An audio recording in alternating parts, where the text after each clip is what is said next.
Yeah, I thought it went very well. I was very impressed that a lot of different people stepped up in different ways this weekend. The UMSL match was a really tough one. That UMSL team is very talented, and they've pretty much had the same starting lineup, to my knowledge, for the last couple of years that have gone to the NCAA tournament. But we were point for point with them.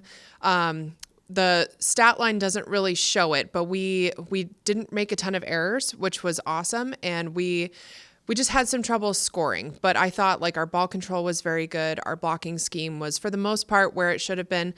They had a very talented right side that kind of shelled us down the line, but Julia Fletterjohn had a really nice match. She had like 18 digs after the first set or something like that, which was phenomenal. And yeah, it took us a little bit of time to kind of settle into a lineup, but that was the whole point of this weekend, was to get different looks, get different people involved, and kind of see who steps up when the light is shining on them. So yeah, we had a pretty good starting lineup, and we were kind of floundering a little bit going into the third set and just needed to make a change. And so we subbed in Jackie Yancey for the first time of the year, and she took off. Yeah, to be fair, she struggled a little bit in the preseason practices and whatnot. So she wasn't necessarily at the top of the list for that position, but when we subbed her in and she had the light shining on her, she definitely took advantage of the situation, and she proved it the rest of the weekend. So I'm definitely happy with her performance, and I'm proud of her for stepping up in different ways, both in ball control and attacking. But Brooke Diswick had an excellent weekend too. This was honestly her first time being an active attacker at the college level, and she led us in total number of attacks, total number of kills, and backed it up with excellent defense, really good passing, and she went on a 13-point serving run against McKendree. All of a sudden we look up and it was 15-1, and Brooke was still serving bullets. So yeah, Brooke anchored a lot of what we did this weekend. I'm also impressed with our setters. All three setters got looks this weekend. Tess obviously got the most, but we were able to fit in Maddie Kreider a little bit, and she had really good touches when she was in. Avery Brown got in there as well, and she did her job for sure. So yeah, overall, I'm very happy with it. I thought my favorite match, I think, was the Southwest Oklahoma State one. We were able to watch them play McKendree on Thursday night when we got into town, and so we had a good scouting report on them. And I thought we really did a good job of keeping their right side at bay, who was like their leading attacker. And we just played very, very strong defense and served very tough. So that pretty much set up everything else. It was pretty easy for us to score. The McKendree match was fun. We went on a 13-point service run. So it was good that we were able to mix in different people, and obviously take down the tournament host is a feat always. But yeah, I'm happy with the weekend for sure. Yeah, she's very competitive, and I noticed from her freshman year, even in drills and practice, where it's like attacker versus attacker or something like that, where it's really only one attacker versus an entire defense, she just dials it to a different level, and she will not lose. Like, she will find whatever it takes to get the job done. She'll take a zillion swings and just keep grinding and getting the job done. So I like her mentality that way. She doesn't quit. She just keeps pushing. So, yeah, I think that's awesome, and it's a really great quality to have in someone who's taking a lot of swings and is relied on a lot for offensive production. But yeah, she definitely proved that this weekend. We definitely had many rallies where it was back and forth, and then we finally get an opening and Brooke blasts it off the block or finds a hole or something like that. So yeah, she really impressed me.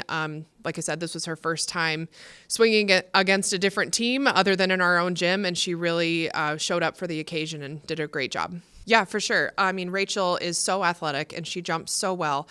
Most of the time when she's blocking people, the ball lands before the opponent's feet land. So it's like a devastating block, a little demoralizing. So it feels like it's worth 2 points at times.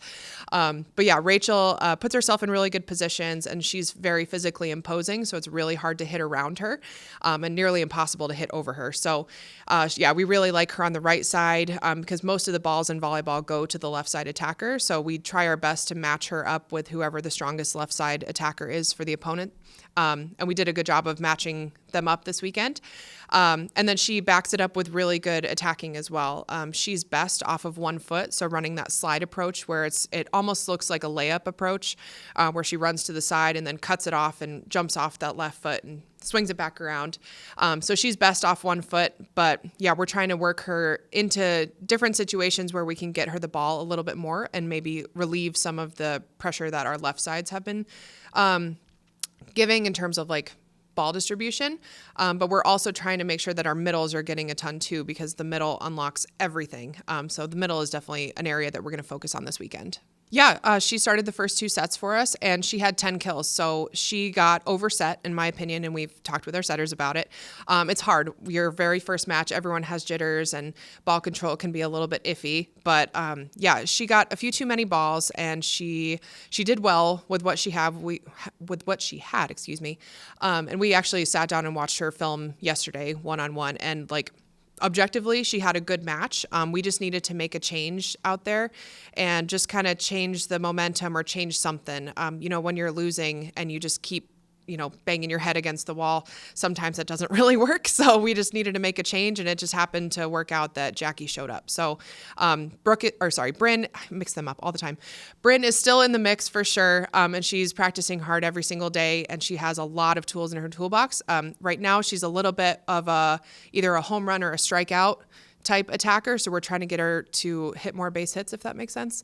Keep it in play and, try to wait for her opening rather than feeling the need to score immediately all the time. And that's common with kind of undersized outside hitters. I mean, she's as tall as me, and we're like 5'8" on a good day. So, for the 6-footers, they can kind of bang away over blocks, but for us smaller folk, we have to wait for our opportunities. And so she's going to continue to develop her toolbox and find more strategic ways to score. Overall, really well. We had a very set strategy on where we're blocking, and our defense was able to match it behind it. We were scooping up all sorts of balls. We were vulnerable in the tips, but that's not uncommon to our team. That's why you tip. So we've been working on that in practice quite a bit this week. But yeah, you're always going to be vulnerable in different spots. So it's pretty much just like you've got a system. But when you actually play an opponent, you start to realize like where your vulnerabilities are. So just making us aware of where we are vulnerable and then working on that is really the key to it. But yeah, I thought we were very good. If you look at the stats, we were able to convert or at least get a swing out of like 60+% of the digs that we had. So it's one thing to touch the ball. It's another thing to control it into where you can actually get a swing out of it. And I thought we did a good job of quality digs for the most part, and then being able to give an offensive option back. Yeah, it's awesome. Maddie Kreider has been definitely showing out in practice, and I was proud of her for not skipping a beat at all when her number was called to go into the match. She looked very confident. She got an ace and a couple of really nice sets and a couple of good digs as well. So I'm excited to see her future and where she goes. She's definitely part of the future of Michigan Tech volleyball. She's learning a ton from Tess and Avery right now, but I'm really excited to see where she's going to be in a year or so. But I would imagine she's going to sneak her way onto the court a little bit this season. She's so valuable, maybe even in a DS role. Her defense is really good. So I don't know. We'll see how it shakes out, but Maddie Kreider was very impressive in the limited opportunity that she had. And Maddie Torla, too, was able to get a couple of swings in there. There was one, she almost got 2 kills. It was like a fraction of an inch out. So the stat line doesn't look super great for her, but in my mind, she had a good, all of her touches were quality. She didn't look very jittery. So yeah, we'll see how she continues to develop as well. Yeah, Duluth was at the tournament that we were just at. We didn't face them, but they played right before us on one day and right after us the next day. So we were able to watch a little bit, and obviously we have the film too. So it's nice to have common opponents so early in the season so we can kind of compare our performance versus their performance. So we have a decent scouting report already on it. Duluth is always tough. They play really tough defense. They have a very structured offensive system, and they always have very athletic middles. So I think we'll have a challenge against their middles in particular, and they have a very talented lefty right side. But yeah, we'll see how it goes. I think we're going to need to step up a lot in our serving game and serve really strategically so to take them out of system and kind of neutralize that right side attack and the middles as well. But Yeah, Duluth should be a fun one. Always is. They're very tough.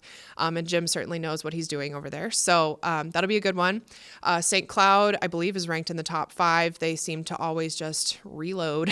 So that'll be a tough one as well. We don't know too much about Adelphi. I believe they're from New York. And we're going to have to do some research on them. I'm hoping to mix our lineup a little bit with that team. But again, I don't really know much about them. That's not really a regional or common opponent that we've had ever. Don't know if we've ever played them.